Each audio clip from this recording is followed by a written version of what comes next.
Although political and civil rights are codified as separate from economic, social, and cultural rights in international law, the following examples from Nicaragua, Brazil, Darfur, and Pakistan demonstrate the interdependence and indivisibility of these categories of rights. In Brazil, extrajudicial killings by the police constitute gross violations of civil and political rights. Police in the states of Rio de Janeiro and São Paulo alone have killed more than 11,000 people since 2003 in resistance killings. The state fails to conduct thorough investigations of these killings, resulting in rampant impunity. Impunity often goes unchallenged as criminals are stripped of their humanity and, as such, their human rights. Much of this police violence occurs in Brazil's favelas. Favelas can be imperfectly equated to slums or shantytowns. In the 1970s, drug trafficking networks moved from the formal city to the peripheries and favelas, causing them to be characterized by crime. Many argue that favelas and their inhabitants are prone to criminality and violence because they are poor and lack opportunities for social mobility. In reality, those who participate in the drug trade represent a minuscule portion of the population. However, as poverty and marginality become equated with violence and crime, the status of social, economic, and cultural rights becomes the means by which to deny civil and political rights. Murders of human rights defenders and death threats in Brazil are effects of the separation of political and civil rights from other categories of rights.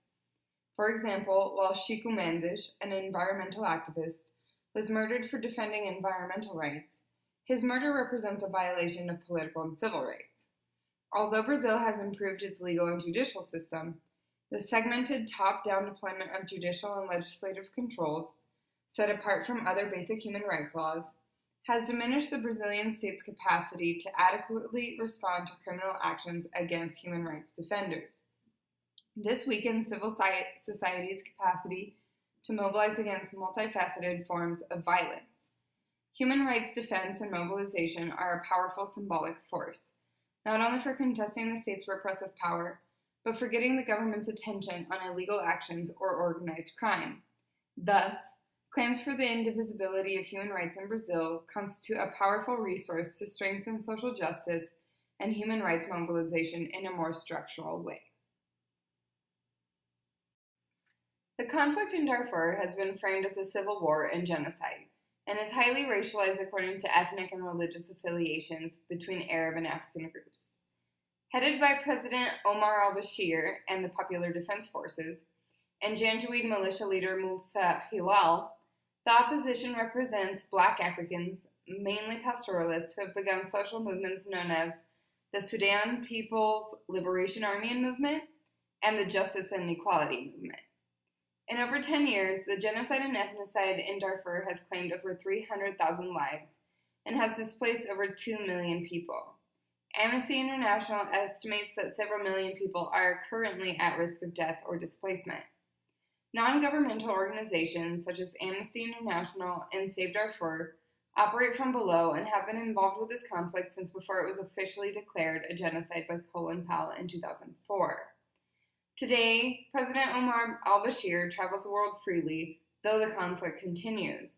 According to Save Darfur, the International Criminal Court holds warrants for al-Bashir's arrest, 2 counts for war crimes, 5 counts for crimes against humanity, and most recently, genocide.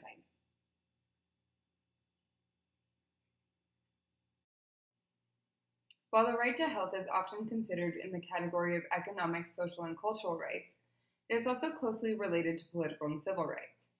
For example, in Chichigalpa, Nicaragua, the right to health is very closely tied to labor rights.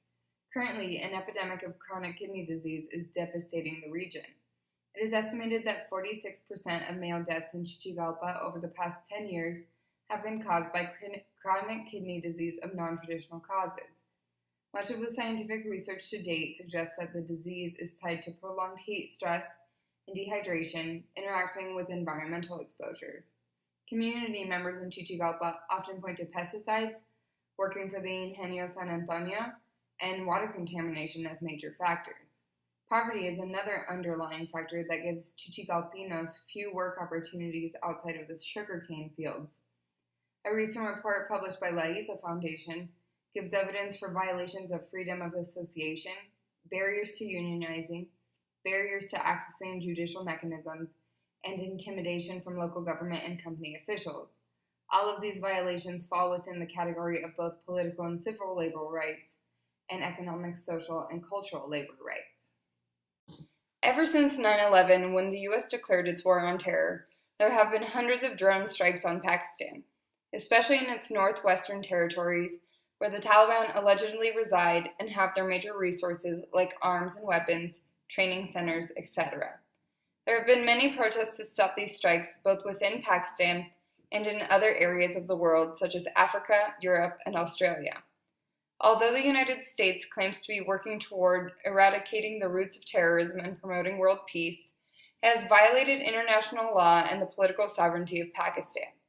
Furthermore, civilian populations face psychological trauma, economic hardship due to the destruction of crops and property, and interruption to children's education as they fear going to school.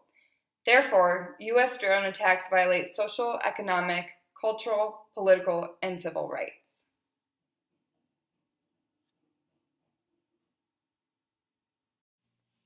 As these examples show, political violence, structural violence, and economic violence are all intimately linked. Understanding indivisibility of political, civil, economic, social, and cultural rights allows human rights activists and practitioners to comprehensively address human suffering and violence.